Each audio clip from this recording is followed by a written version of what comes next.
Avant que cette vidéo commence, je vous lance un défi. C'est que si on atteint 100 j'aime sur cette vidéo, je vais rentrer en contact avec Catherine Benguigui, déjà pour lui montrer l'épisode sur son personnage. Le fou, ce serait de pouvoir la rencontrer, de pouvoir discuter avec elle justement de la série H et de son ressenti dessus.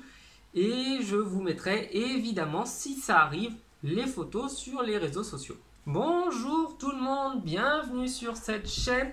Il y a un peu plus d'un an, j'avais commencé à lancer une série d'analyses de points sur des personnages de H et dans l'ensemble, vous avez été nombreux à les regarder. Et j'avais enchaîné en faisant la même chose sur des personnages de Malcolm. Et comme j'aime beaucoup les deux séries, eh bien on va alterner entre du Malcolm et du H. Et aujourd'hui, on reprend H en parlant de Béatrice Goldberg. Béatrice Goldberg, c'est un personnage secondaire de la série H dans les 2 premières saisons. Elle occupe le poste de médecin orthopédique et pendant les 2 premières saisons, elle est présente à chacun des épisodes avant de disparaître de manière totalement inconnue. Mais restez bien présents parce que je vais vous faire une théorie en fin de vidéo sur l'explication de la disparition de Béatrice. Béatrice, c'est une des 2 femmes de la série avec Clara.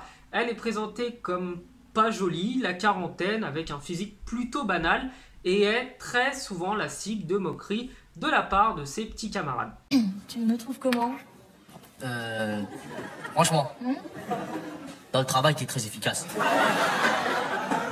Non, mais enfin, physiquement, en tant que femme. Ah là là, du téléphone. Qui ça peut être? Qui c'est ça? Mais j'arrive, je suis... Comme toujours, on analyse les personnages par points et on va commencer par le premier, son caractère. Au niveau du caractère, Béatrice est sûrement la plus équilibrée, la plus normale de tous les personnages de la série. Elle est super sympathique, très à l'écoute, très empathique. Et c'est aussi la seule avec Aimé pour laquelle on se dit qu'on aimerait vraiment avoir quelqu'un comme ça si on avait à aller à l'hôpital. En revanche, elle est extrêmement naïve, très facilement manipulable. Les autres, forcément manipulateurs comme ils sont, vont tenter à chaque fois de pouvoir profiter d'elle avec quand même plus ou moins de succès. Tu vois, moi je m'éclate dans la vie, t'as remarqué hein? Toi, pas trop en ce moment. Hein? J'ai envie de te donner ta chance pour t'éclater. Si tu pouvais faire le discours de Strauss, là tu peux bien t'éclater, quoi. Tu me prends comme. Ça va, je tente, hein. C'est pas parce que t'es moche que t'es intelligente, hein. Merci, ça fait plaisir. Attends. Oui, elle est naïve, mais elle n'est pas complètement con quand même. Point numéro 2, son enfance. Béatrice semble au début de la série venir d'une famille juive, et c'est au final quelque chose qui va se confirmer un peu plus tard dans la série.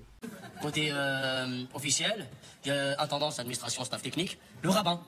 Ah bon, le rabbin est venu. T'es juif, normalement. Oui. On apprend aussi qu'elle a été élevée dans une ferme par sa grand-mère, une grand-mère tyrannique, méchante, mauvaise, radine également, et elle ne sera absolument pas malheureuse d'apprendre son décès, même si Sabri va lui apprendre avec des manières un petit peu particulières quand même. C'est Béa qui va annoncer à elle que ta grand-mère elle est morte. Bon, écoute, Jamel, je te dis que je n'ai jamais aimé ma grand-mère.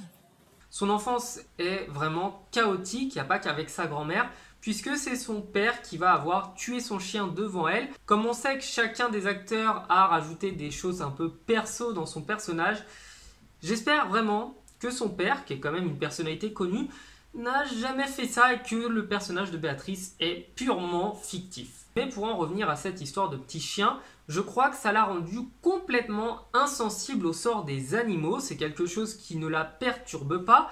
Et là où Jamel va tout faire pour tenter de sauver un lapin, eh bien Béatrice s'en fiche complètement. Et Béatrice est également une amatrice de chasse, ce qui montre que le sort des animaux, c'est pas vraiment son truc. J'ai rien contre les chasseurs, mais disons que ça la dérangerait pas de tirer sur une biche, alors que n'importe qui d'autre, avec un peu de sensibilité, trouverait ça beaucoup trop mignon pour lui faire du mal. Numéro 3, ses passions. C'est ce qu'on appelle une bonne vivante dans la série. C'est quelqu'un qui aime profiter des choses simples de la vie et qui peut avoir un mode de vie un petit peu rustique sans que ça la perturbe plus que ça. Par exemple, elle part à la chasse avec Sabri et Strauss dans des conditions plutôt calamiteuses. Vous êtes sûr que c'est une bonne idée de couper à travers bois comme ça? Attention là! C'est pas loin, hein? Mais ça la dérange pas forcément plus que ça, parce que connaissant les gens avec qui elle y allait, elle devait bien se douter que ça allait pas être dans un 4 étoiles. Et au final, elle se comporte un petit peu comme un garçon manqué, et va même demander à Clara des conseils pour être un peu plus femme.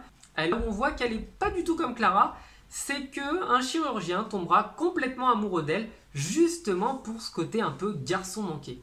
Néanmoins, là où elle n'a aucune pitié pour les animaux, elle est très engagée dans tout ce qui est humanitaire. Et elle va même emmener Aimé dans une mission humanitaire, même si Aimé évidemment n'ira pas là-bas pour les mêmes raisons qu'elle. Elle est également passionnée de littérature et malheureusement sa rencontre avec son idole, avec son auteur préféré va pas se passer très bien, en partie à cause de Clara. Là où on voit qu'elle n'est pas du tout comme Clara, c'est qu'un chirurgien tombera complètement amoureux d'elle, justement pour ce côté un peu garçon manqué. Numéro 4, ses amours. Béatrice étant seule à bientôt 40 ans, ses chances de fonder une famille avec un mari et des enfants diminuent donc d'année en année. Même si elle a eu plusieurs relations dans la série, par exemple un coup de foudre pour un chauffeur plutôt mal intentionné, elle tombe également amoureuse d'un patient tétraplégique qui se fait appeler Chipster. Chipster parce que les chips s'accroustillent et le mec s'est brisé tous les os.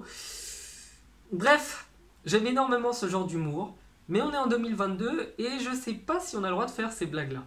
Elle a également une idylle d'un soir avec Aimé pour ceux qui l'auraient oublié, mais son grand amour reste quand même Jean-François. Si ça vous tente, je pourrais faire une vidéo un peu plus longue, juste sur Jean-François, parce que ce personnage, on le voit tellement souvent qu'il doit y avoir une quantité de choses à vous dire dessus. Petite précision, cet amour avec Jean-François restera quand même le fil rouge de toute la saison 2, qui se terminera sur une énième connerie de Sabri pour changer. Oh merde, non. Oh là là. Ça fait rien, je t'en rachèterai une autre. Donc comment t'as fait ça? Ouais, qu'est-ce qu'il faut que je fasse, dis-moi? C'est de la merde, hein? Dis-moi, qu'est-ce qu'il faut que je fasse? Numéro 5, ses valeurs morales. Béatrice, c'est un personnage extrêmement humain avec beaucoup d'empathie. Elle se battra notamment contre Sabri et contre l'homophobie de Sabri en lui montrant à quel point il faut être tolérant et à quel point son comportement est inadmissible. Autre chose, elle n'a aucun problème avec les gens handicapés. Elle a un ami qui est de petite taille et elle ne se sent pas du tout gênée par la question, alors que tous les gens du service sont plutôt mal à l'aise. Elle va être tout le contraire et va se comporter comme il faut, de manière totalement normale. Enfin, le dernier point que vous avez tous attendu, sa disparition et les explications sur sa disparition. La théorie officielle voudrait que le personnage de Béa a tout simplement disparu parce que Catherine Benguigui ne supportait plus le rôle de son personnage qui était complètement en retrait, qui n'évoluait pas dans la série. Mais ça, c'est ce que les réalisateurs nous ont dit. Moi, je veux quand même croire qu'il y a une explication rationnelle. Théorie numéro 1, je pense qu'elle a pu devenir médecin pour Médecins sans frontières. On l'a vu déjà dans la série. Béatrice aime les luttes sociales, elle aime défendre les autres, protéger la veuve et l'orphelin. Et je ne verrais aucun mal à ce que Béatrice ait décidé de quitter l'hôpital pour travailler avec Médecins sans frontières afin d'être encore plus au contact des gens qui ont besoin d'elle. Elle a pu sombrer dans la dépression suite à sa séparation d'avec Jean-François.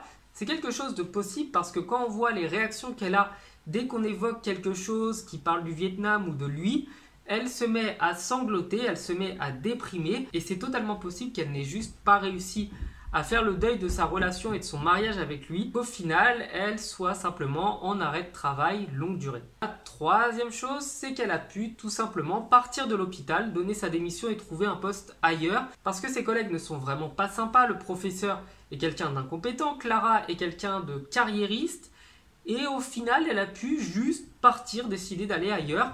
Et sachant qu'à l'époque de la série, on est dans les années 2000, il n'y a pas tous les réseaux sociaux qu'on a à notre époque et elle a pu simplement partir dans la nature sans garder contact avec les autres, ce qui expliquerait pourquoi on n'entend plus parler d'elle. Je conclurai cette théorie en vous demandant à vous de me faire des théories sur la disparition de Béa parce que je pense qu'à part ces 3 points-là, il n'y a pas grand-chose d'autre qui aurait pu lui arriver. Pour finir, je conclus cette vidéo en vous disant que le personnage de Béatrice n'a pas eu ce qu'elle méritait. À mon sens, elle n'a pas été mise suffisamment en avant.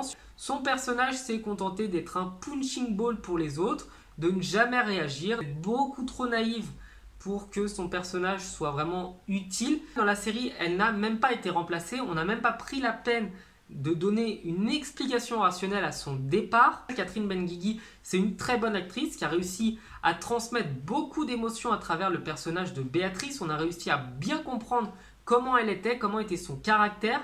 on a réussi à beaucoup s'attacher à elle. Moi personnellement j'aime beaucoup le personnage de Béatrice, mais je regrette vraiment amèrement le fait qu'elle n'ait pas été du tout mise assez en lumière. Le manque de lumière, c'est quelque chose qu'on peut remarquer sur tous les personnages féminins de la série, parce que Clara a eu le même problème, la fille qui jouait Charlotte est d'ailleurs partie à la fin de la 3e saison, a eu le même problème, et Béatrice a eu le même problème. Les 3 personnages féminins principaux de la série n'ont pas eu d'autre rôle que celui d'être là pour être là. Bref, encore une fois, je vous remercie tous d'avoir été aussi nombreux à regarder les précédentes vidéos sur H. Je vous invite évidemment à aller les voir, parce qu'elles sont toutes sur la chaîne. Je vous invite aussi quand même à aller voir les vidéos sur Malcolm, parce qu'il y aura pas mal d'épisodes dessus. Donc idéalement, ce serait super si vous pouviez apprécier autant celle sur H que celle sur Malcolm. En tout cas, je vous remercie encore une fois. Je vous dis à bientôt sur la chaîne.